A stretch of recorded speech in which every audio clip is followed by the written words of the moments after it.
Today we're in London, as you can see behind me, by the Houses of Parliament in Westminster. And there's a good reason for being here, because we sit here in July, and as of the 1st of July, a new set of tariffs went in, not only in the UK, steel tariffs in the UK, but also in the European Union. Welcome to another episode of Steelcast. So I've come to Westminster today because this is where decisions are made. I'm with Vlad Darahan, Head of International Trade, I think is your job title. Clarify it if you will, Vlad. Really important time for the steel industry in the UK. Some big decisions have been made that affect us, some of which the Parliament behind us have some level of influence over, and the European ones maybe not. Podcast today is all about quotas and tariffs. I want to start from the place where people might not understand what a quota is or a tariff is and what the implications are. Are these brand new things, or have they always been in place? Thank you, Tim. They are definitely not new. This is not a new mechanism by any stretch of imagination, especially in this sector, in the steel industry.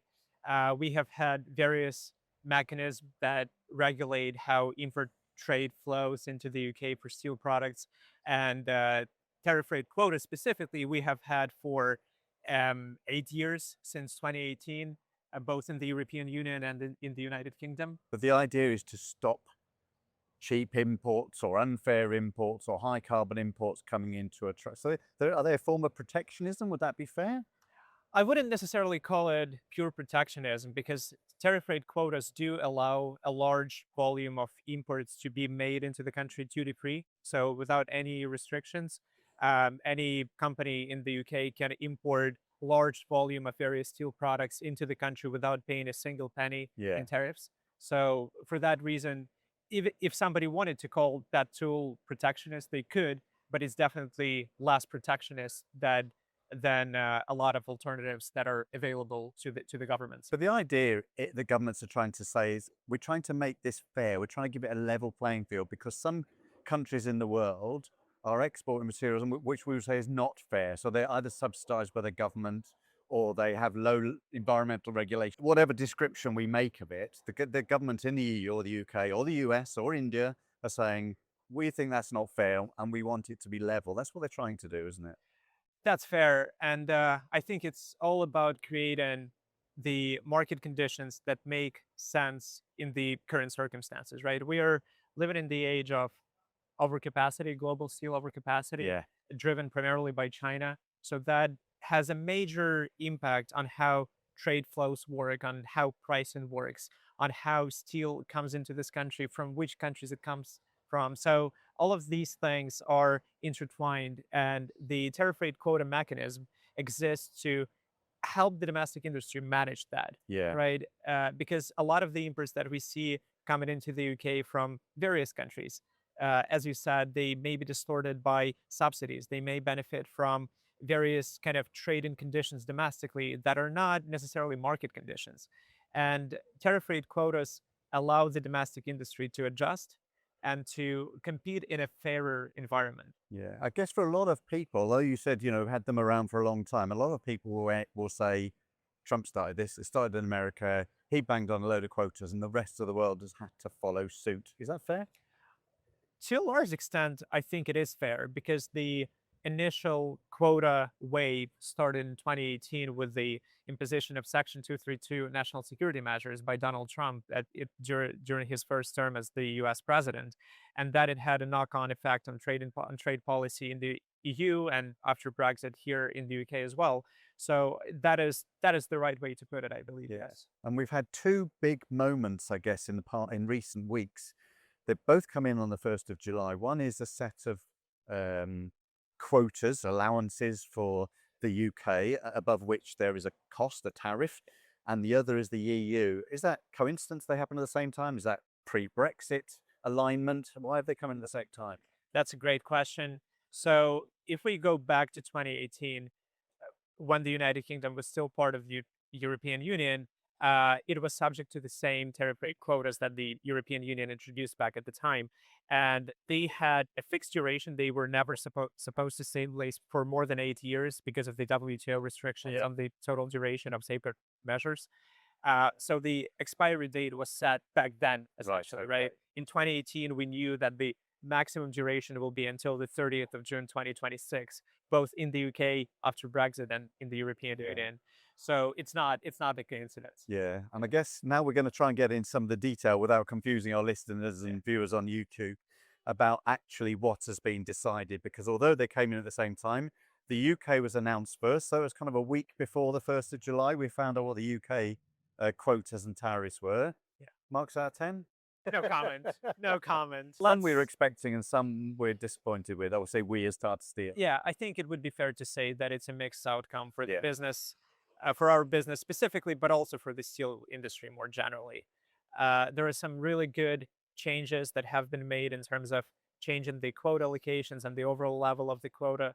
And there have been less positive changes that still allow very significant volume to come in from certain countries that traditionally would be considered very low priced, very distortive in the negative sense of the Yeah. market. Yeah, and that proves quite difficult, because I know before these measures come in, someone said to me that the level of quotas for imports, so that's the amount that can come in tariff-free on some products, was higher than the actual demand in the UK. How can that be? That was the beauty of the methodology that applied under the safeguard regime. That is no longer the case. Luckily we don't have a single product anymore where the quota exceeds the actual market demand, but we do have still for some of our products quota levels that are very close to market demand. So you can easily imagine how the domestic producer is pretty much not needed, right? In the worst possible sense, Yeah, and can be fully displaced by imports. So yeah. that's obviously not a great position to be in. And I'm going to come on to the detail about what happens next in the UK, but at the same time, the European Union announced their set of quotas and tariff rates, slightly different to ours. Yep. Tell us a bit about how they differ and what impact that has on Tata Steel specifically. Sure. So the European Union adopted its own methodology to define their new quota levels. That is different from the UK because the trade policy, the trade policy in both jurisdictions is operated completely separately. The EU took a different stance in the sense that they looked at the level of imports back in 2013, give or take, and they took that as a starting point for their calculations. Yeah, And the way they allocated quotas among their trading partners also differs because obviously the EU has different import flows, different trading partners yeah. than the UK. And that drove kind of the distinction between the UK and the EU approach. The overall decrease in the EU quota is give or take 50% compared to what it used to be For before the UK or for for everybody? for everybody. Yeah, In the UK, I mean, we can get into more detail because it's product specific, country yeah, specific, all of yeah, those yeah. things. There are different methodologies that have been applied by the UK and the EU. The final result is similar, but there are some very meaningful differences. Yeah, between because the we two. were talking earlier about this, and it kind of feels a bit one-sided if I look at the two regimes, in that we have given quite a big allocation to the EU to export into the UK, because arguably they are similar producers to ours, in similar economic framework, and so the costs are equitable, so they don't feel like European exports into the UK are massively undercutting us. Yeah. And yet the other way around, we seem to have got only quite a small quota going into the UK, into the EU from the UK. How's that happened? That is the case. I don't know exactly how that happened because ultimately the decision on the on the EU allocations to the UK and other trading partners was taken in Brussels. Sure. Not here, not here. Yeah. So we don't have full visibility of those negotiations and discussions that were taking place for a number of weeks. We are convinced that the UK government did their absolute best to secure a positive outcome for the UK. Obviously, the result that we got is not exactly what we wanted to achieve, and we were hoping for a better outcome. But look, that's just the environment we have to navigate, and we'll have to work with it. But I completely agree with your point that in terms of the UK allocation for the EU, it's very generous. We've been very clear and open about the fact that we are happy to compete with our European peers and European companies because we do have a lot of similarities and a lot of things in common, like costs and customers and integrated supply chains. Yeah.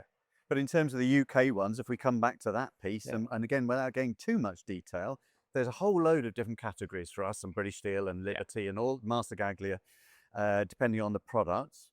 But the ones that affect us, we're okay with some of them. Hot roll coil, we go, well, it's kind of there or thereabouts, Yeah. what we expected. Some of them we've got some real issues with, haven't we? So galv, Yeah. hollow sections, I think, were two. Yeah. We're saying you're letting too much in. You're letting Yeah. too many cheap imports come Yeah. in total, and from some countries which are going to undercut our own native production. That's right. And that is a big issue for us. That is something we will be working on with the government and separately as a business, because that does create a lot of issues for our downstream assets that are fundamentally important for Tata Steel UK and our for our business. So the outcomes for galvanized steel, as you mentioned, and for hollow sections, and I would probably add packaging steel, is not exactly where we wanted it to be. Because at its most simple level, people who use those products in the UK, or who have the choice to buy it from Tata Steel or buy as an import, will go, well, it's much cheaper from imports. I'm just going to buy it from there. Yeah. And unless Tata Steel can lower its price dramatically, and the company that's already losing money, that's a difficult thing to do. That you run the risk of saying, well, maybe we just have to stop making those products. Is it going to get to that?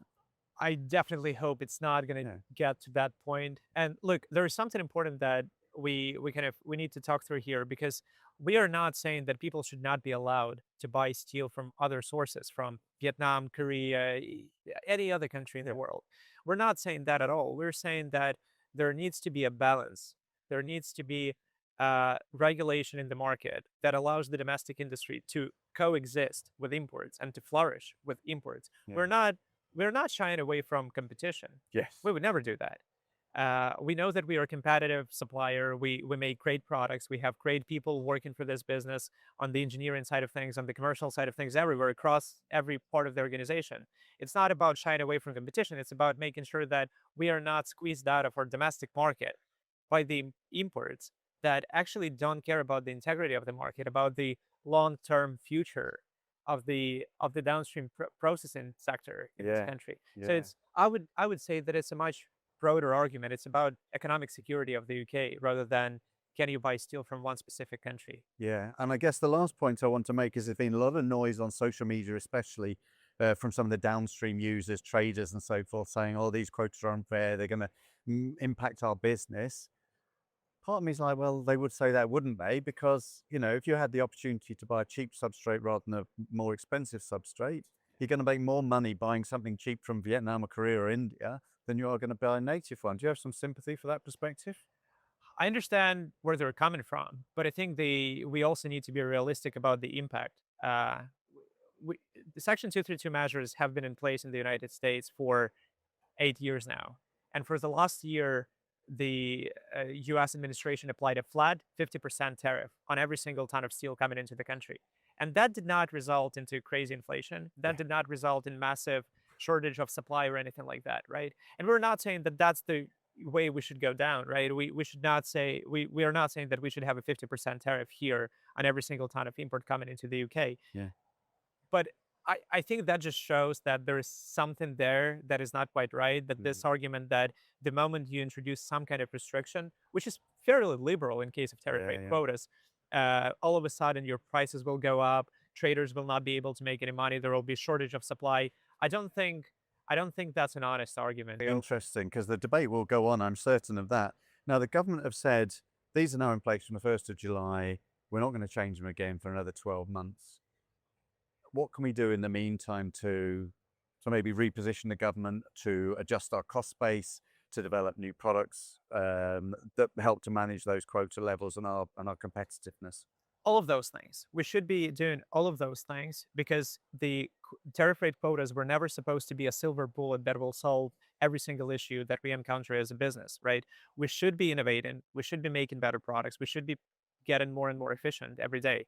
And we will keep doing all of those things. But also, there are things that we will be doing on the trade side that will prepare the ground for a review in 12-month period or whenever it comes, so that we are in a strong position to engage with the government, engage with other stakeholders in the industry, and make sure that any review that takes place gets an outcome that is aligned with market reality, that is aligned with what Tata Steel UK requires to be successful. Yeah, and there's a sense, isn't there, of sustaining steel manufacturing in the UK, because the doom monsters out there may say, listen, if you can't make a steel making company competitive, it will go out of business or it will go to another part of the world, and then all the steel users in the UK will be at the behest of overseas importers. So it is important to keep steel makers in the UK for that reason, if no other. I would say I completely agree with that. And I would say that the tariff rate quotas are not about Tata Steel UK selling more of this product or that product domestically. It's really about maintaining the manufacturing base, the industrial base of this country for the purpose of economic security, Yeah, right? That that is what makes sense. That is what's needed. We need to preserve the manufacturing capacity of this country yeah. to supply steel into the engineering sector, into automotive sector, into infrastructure, into defense, all of those things, into packaging, right? We need to make packaging for food so that people can buy your, canned tomatoes and Yeah, canned yeah, beans and whatnot. yeah. So if there is one reason to have proper regulation in place, is it's the broader economic security of this country. It's not about Tata Steel UK making, more profit or less profit. It's really not about that. Listen, Vlad, I think we're going to have to come back and talk to you in 9 or 12 months' time when the tariffs are up for review again, and we maybe we're in a different position and things will change. It's been fascinating. Thanks for keeping it simple, apart from anything else, because it's a complex topic, and I know there's a lot more than you were able to go into today. But very much value it. Keep banging on their door in there. And make sure that they're fighting the good fights on behalf of the UK steel industry. And I'm sure this has got much to run. But listen, thanks for your time today, Vlad. Always, it's been a pleasure. Thank you. So listen, that's another episode of Steelcast on a wrap with quotas and tariffs. Hope you enjoyed it. Hope you understood it. Please do subscribe either to our YouTube channel or podcast. Like, comment, send us in what you'd like to hear about next. We'll be keeping you informed with the progress of the electric arc furnace in Talbot and other topics related to green steel making and the future of steel in the UK industry. Thanks very much for watching.